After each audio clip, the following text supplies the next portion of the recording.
Akar Purba Bekasi dan Jejak Kerajaan Tarumanegara. Raka Pradipta berdiri di tepi Kali Bekasi, sungai yang selama ribuan tahun menjadi saksi perubahan kawasan yang kini menjadi salah satu kota paling padat di Indonesia. Airnya mengalir tenang, namun di balik ketenangannya tersimpan kisah panjang mengenai bagaimana peradaban tumbuh, runtuh, dan kemudian bangkit kembali mengisi ruang urban yang hari ini kita sebut sebagai Bekasi. Di sampingnya, seorang arsiparis tua bernama Bu Laras membuka map tua yang berisi salinan prasasti Tarumanegara, kerajaan besar abad ke-5. Raka, katanya, kau harus tahu bahwa Bekasi ini bukan kota baru. Ia pernah menjadi bagian dari jalur vital kerajaan besar. Raka mengangguk sambil membayangkan masa lalu. Di masa Tarumanegara, sungai ini dikenal sebagai Candrabaga, nama yang kelak berubah menjadi Bhagasasi, dan kemudian menjadi Bekasi. Di sepanjang tepiannya dahulu terdapat pemukiman, pasar sungai, dan pos pengawasan kerajaan. Bu Laras menunjukkan catatan tentang prasasti Tugu, yang menyebutkan penggalian kanal sepanjang 6.112 tombak oleh Raja Purnawarman, sebuah proyek rekayasa air raksasa yang mempengaruhi aliran sungai-sungai di wilayah ini. Sambil berjalan menyusuri tepian sungai, Raka membayangkan para petani, pedagang, dan prajurit yang hidup ribuan tahun sebelum modernitas datang. Ia membayangkan perahu-perahu kecil yang mengangkut hasil bumi ke pelabuhan di Muara. Bekasi, menurut Bu Laras, adalah simpul penting dalam jaringan distribusi logistik kerajaan. Kota ini tumbuh karena air, katanya. Dan air itu menghubungkan kekuasaan, perdagangan, dan kehidupan sehari-hari. Setelah menutup mapnya, Bu Laras mengajak Raka menuju Gedung Juang Bekasi, bangunan kolonial yang berdiri megah. Bangunan ini memang jauh lebih muda daripada era Tarumanegara, ujarnya, tetapi fondasi sejarah Bekasi berdiri jauh sebelum bangsa Eropa datang. Raka melihat dinding tebal bangunan itu dan merasa seolah masa lalu masih berdiri di sekelilingnya. Narasi ini menandai awal perjalanan Raka menyingkap sejarah kota yang sering disalahpahami sebagai sekadar kota penyangga, Jakarta. Baginya, Bekasi adalah ruang yang memiliki identitas jauh lebih tua daripada batas administratif modern. Sejarah Bekasi, gumamnya, adalah sejarah tentang bagaimana wilayah kecil bisa menjadi bagian penting peradaban besar. Bekasi pada masa kolonial dan pergerakan nasional. Raka Pradipta melangkah memasuki halaman Gedung Juang Bekasi, bangunan kolonial bercat putih gading yang tampak tegar meski telah berusia lebih dari 1 abad. Bersamanya, Bu Laras dan seorang jurnalis muda bernama Dina ikut menelusuri halaman yang dulu menjadi saksi pergolakan antara rakyat Bekasi dan pemerintah kolonial. Raka memperhatikan dinding tebal bangunan itu.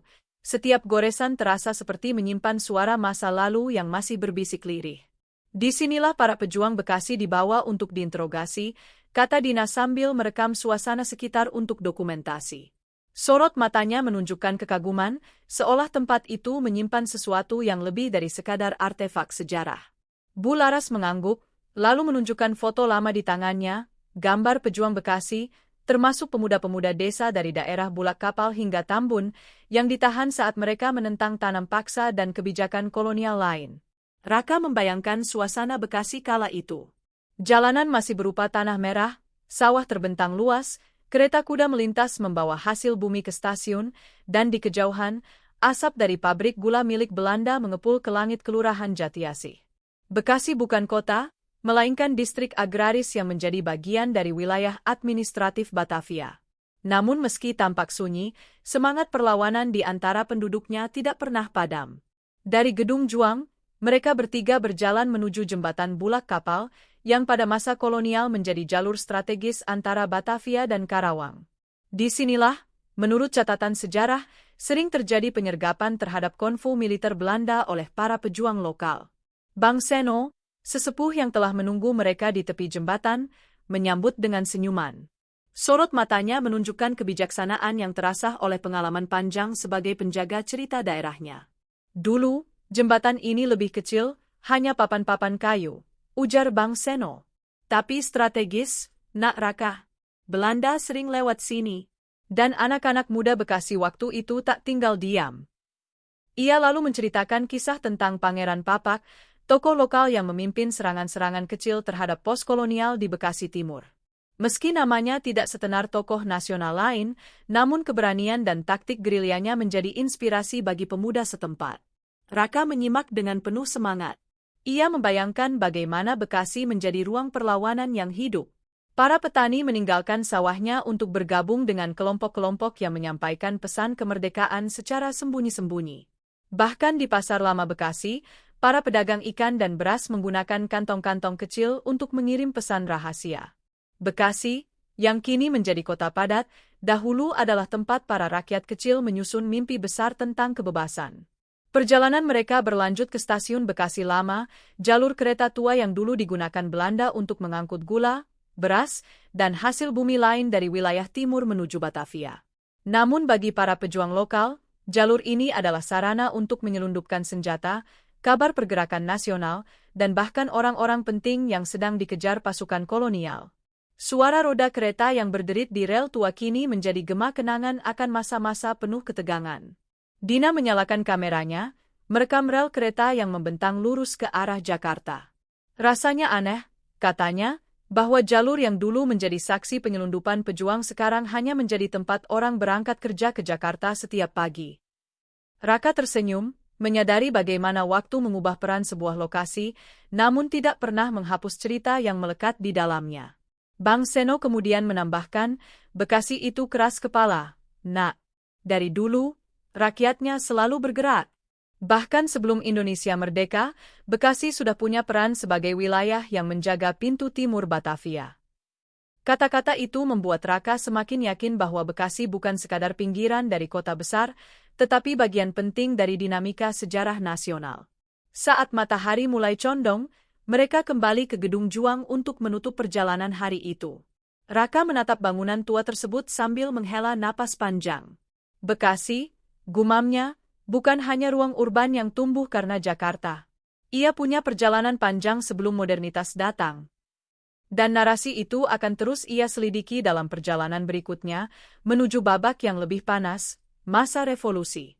Bekasi dalam api revolusi dan lahirnya kota baru.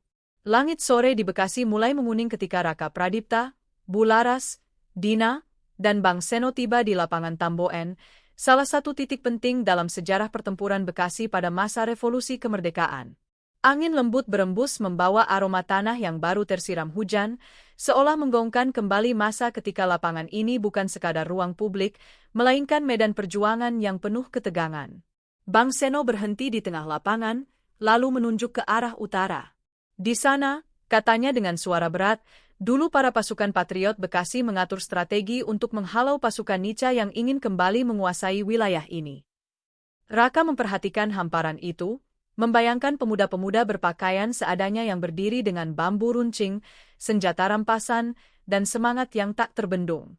Bekasi pada tahun 1945-1947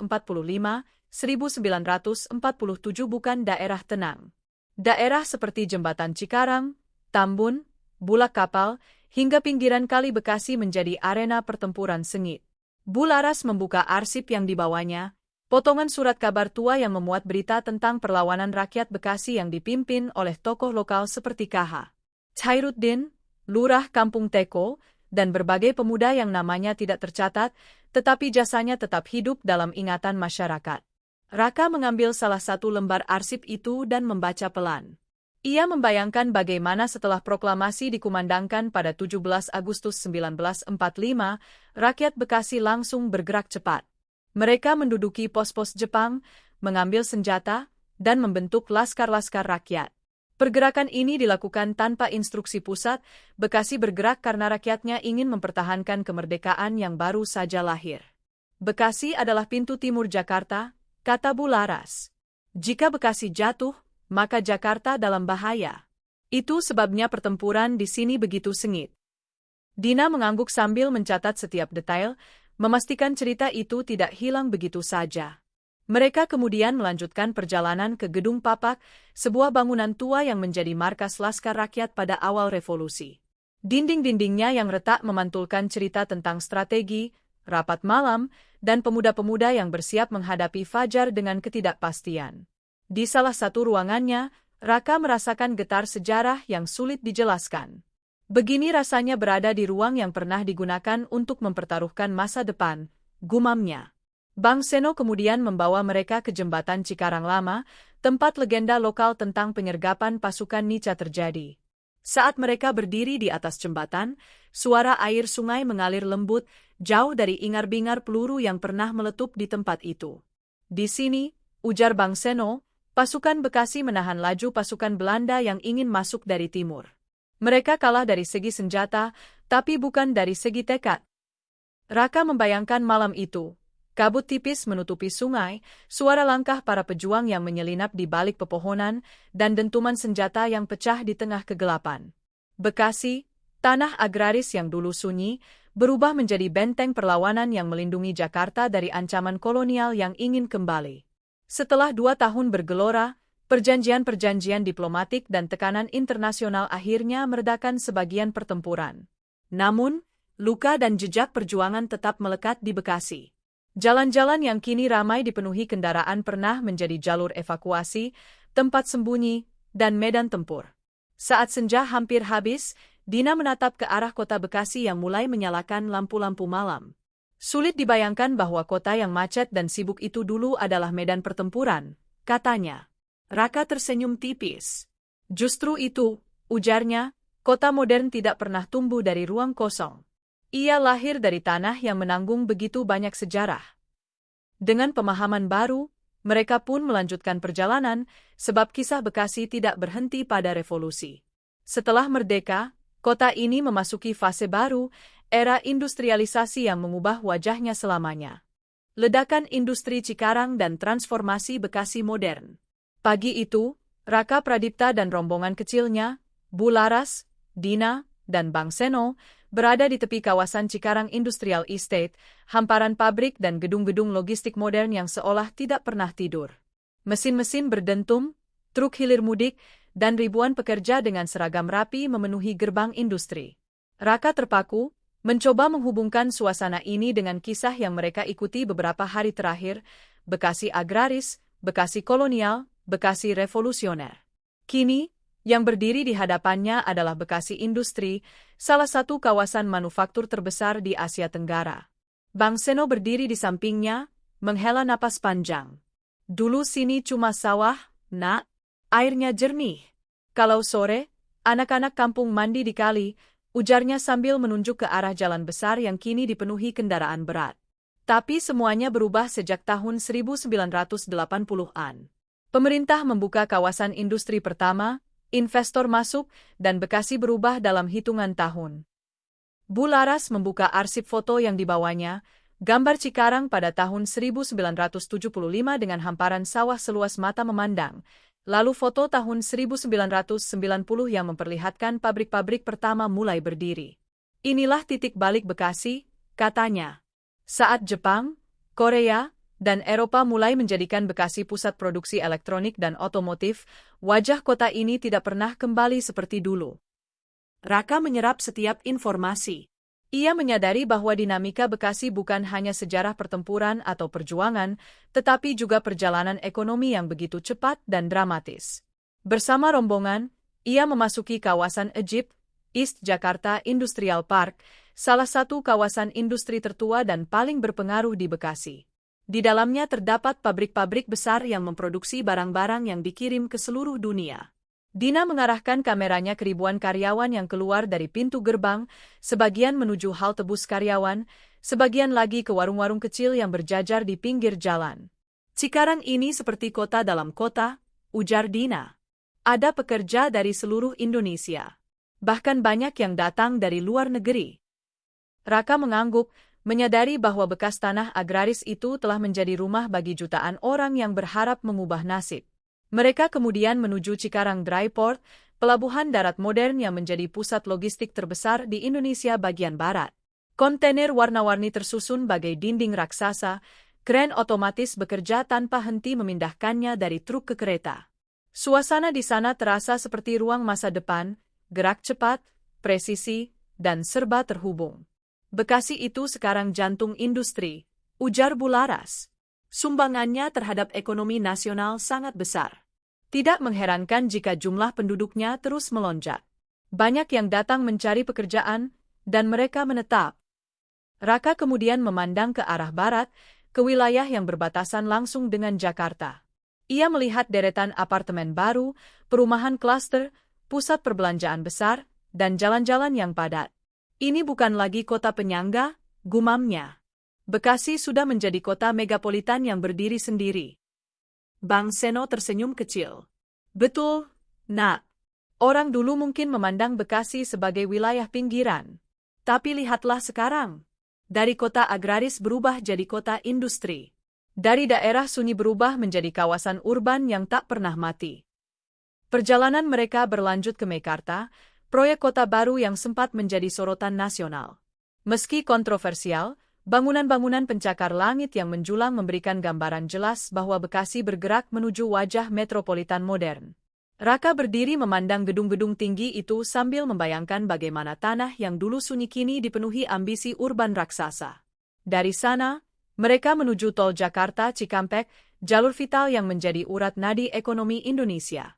Lalu lintas padat, kendaraan melaju perlahan, menunjukkan betapa besar arus perpindahan manusia dan barang yang melintasi Bekasi setiap hari. Ini, kata Dina sambil merekam macetnya kendaraan, adalah bukti bahwa Bekasi adalah ruang hidup yang sangat dinamis. Kota ini tumbuh begitu cepat sampai-sampai infrastrukturnya kewalahan mengimbangi. Menjelang senja, Raka memandangi langit Cikarang yang dipenuhi siluet keren dan cerobong pabrik. Ia menyadari bahwa transformasi ini bukan hanya tentang ekonomi, tetapi juga tentang perubahan identitas. Bekasi yang dulu adalah tanah kerajaan, lalu medan peperangan, kini menjadi pusat industri dan urbanisasi yang menopang jutaan kehidupan. Bekasi adalah cermin dari Indonesia modern, pikirnya. Berubah cepat, penuh tantangan, tapi selalu bergerak maju. Bekasi sebagai kota penyangga terpadat di Indonesia dan masa depannya. Malam turun perlahan di Bekasi ketika Raka Pradipta, Bularas, Dina, dan Bang Seno berdiri di tepi flyover Sumarekon Bekasi. Dari ketinggian itu, lampu-lampu kota menyala seperti lautan bintang yang menempel di bumi. Barisan gedung apartemen, pusat belanja modern, jalur LRT yang baru, dan padatnya arus kendaraan menciptakan panorama metropolitan yang tak kalah megah dari Jakarta di kejauhan. Raka menarik napas panjang. Sulit dipercaya bahwa kota yang dulu hanyalah wilayah agraris kini menjadi salah satu pusat urban terbesar di Indonesia. Sekarang, Bekasi adalah kota dengan jumlah penduduk terbanyak dibanding kota penyangga manapun, ujar Dina sambil menatap kamera. Lebih dari 3 juta jiwa tinggal di sini, belum termasuk mereka yang bekerja di Bekasi namun tinggal di luar, atau sebaliknya. Bang Seno tersenyum kecil. Dulu orang bilang Bekasi itu jauh, katanya. Sekarang, Bekasi adalah pusatnya kehidupan urban di timur Jakarta. Raka sadar bahwa kata-kata itu tidak sekadar gurauan. Faktanya, Bekasi memiliki dinamika sosial, ekonomi, dan mobilitas yang tak dapat dipisahkan dari kawasan metropolitan Jakarta Raya. Dari flyover itu, mereka melanjutkan perjalanan ke Transit Oriented Development, TOD, Bekasi Timur, tempat LRT, bus, dan angkot saling terhubung. Kerumunan pekerja yang baru pulang memenuhi area itu, wajah-wajah lelah namun penuh harapan. Bekasi bukan hanya kota tinggal, melainkan kota kerja, kota persinggahan, kota mimpi bagi jutaan orang yang mencari kesempatan hidup lebih baik. Bekasi itu magnet manusia, ujar Bularas sambil memegang arsip statistik lama. Urbanisasi besar-besaran terjadi sejak industri tumbuh di Cikarang, kemudian bertambah pesat dengan pembangunan perumahan raksasa di seluruh penjuru kota. Setiap orang yang pindah ke sini membawa cerita baru. Raka mengangguk sambil memperhatikan bagaimana arus manusia seolah tak pernah berhenti. Mobilitas inilah yang menjadikan Bekasi salah satu titik paling sibuk dalam kawasan metropolitan Jabodetabek. Bahkan banyak warga Bekasi bekerja di Jakarta, sementara sebagian warga Jakarta bekerja di Bekasi. Batas administratif seakan memudar oleh kebutuhan ekonomi. Mereka kemudian menuju Kali Bekasi, titik pertama yang mereka kunjungi beberapa hari lalu. Kali itu tampak berbeda pada malam hari, lebih tenang, lebih dalam, seolah memendam segala kisah yang telah mereka pelajari. Raka memandangi air yang mengalir perlahan, menyadari bahwa sungai inilah simbol perjalanan panjang kota ini, dari Candrabaga dalam prasasti Tarumanegara hingga menjadi ruangan urban padat penduduk. Dulu sungai ini adalah jalur kerajaan, kata Bang Seno. Sekarang ia menjadi saksi kota yang berkembang begitu cepat. Raka menemukan bahwa Bekasi, meski terus bergerak maju, masih menyimpan identitas masa lalu. Di sisi-sisi sungai, rumah-rumah tua masih berdiri, dan kampung-kampung lama tetap mempertahankan tradisi. Ada pasar tradisional yang tetap buka sejak zaman kolonial, dan ada pula kawasan yang berubah total menjadi pusat perbelanjaan raksasa. Dina menambahkan, di sanalah uniknya Bekasi. Kota ini punya dua wajah, modern dan tradisional, industrial dan komunal, megapolis dan kampung halaman. Perjalanan mereka berlanjut ke arah Mekarta Boulevard, tempat gedung-gedung tinggi seperti rakitan masa depan. Lampu neon memantul di kaca-kaca bangunan, menciptakan suasana kosmopolitan. Ini masa depan Bekasi, ujar Raka. Kota yang berdiri di atas sejarah panjang, namun terus membangun untuk generasi berikutnya. Bu Laras membuka arsip terakhirnya, sebuah peta rencana tata ruang Bekasi hingga tahun 2045. Ia menunjukkan rencana pembangunan jalur transportasi baru, parkir terintegrasi, ruang hijau tambahan, dan kawasan industri digital. Bekasi sedang naik kelas, katanya. Dalam beberapa dekade ke depan, kota ini akan menjadi salah satu pusat ekonomi terbesar Indonesia. Bang Seno tertawa kecil. Siapa yang menyangka? Dari dulu cuma tanah sawah, sekarang jadi tempat jutaan manusia. Tapi ada kebanggaan di suaranya, kebanggaan melihat tanah kelahirannya tumbuh menjadi raksasa metropolitan. Raka berdiri membisu sejenak, menyerap seluruh perjalanan yang telah mereka lalui. Dari masa Tarumanegara, era kolonial, revolusi kemerdekaan, hingga industrialisasi dan modernisasi, Bekasi selalu bergerak, selalu berubah, selalu mencari bentuk terbaiknya. Kota ini bukan sekadar penyangga Jakarta, ia adalah ruang kehidupan yang kompleks, penuh dinamika, dan sangat berperan dalam peta urban Indonesia. Bekasi, gumam Raka, adalah bukti bahwa kota besar tidak lahir dalam semalam. Ia lahir dari sejarah panjang, dari perjuangan, dari mimpi, dan dari manusia-manusia yang tak pernah berhenti datang. Dan dengan itu, perjalanan mereka menelusuri sejarah Bekasi pun berakhir, namun kisah kota ini akan terus berlanjut, seiring setiap lampu rumah baru menyala, setiap pabrik kembali bekerja, dan setiap manusia yang memulai harapan baru di tanah yang tak pernah benar-benar tidur ini. Malam terakhir di Bekasi menjadi penutup perjalanan panjang Raka Pradipta dan rombongannya.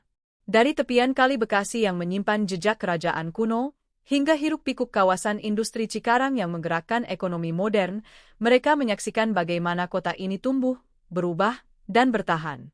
Bekasi bukan hanya penyangga Jakarta, ia adalah kota dengan identitas kuat, berdiri di atas sejarah panjang dan kerja keras jutaan warganya. Dan seperti cahaya lampu yang tak pernah padam, kisah Bekasi akan terus bergerak maju, membentuk masa depan metropolitan Indonesia.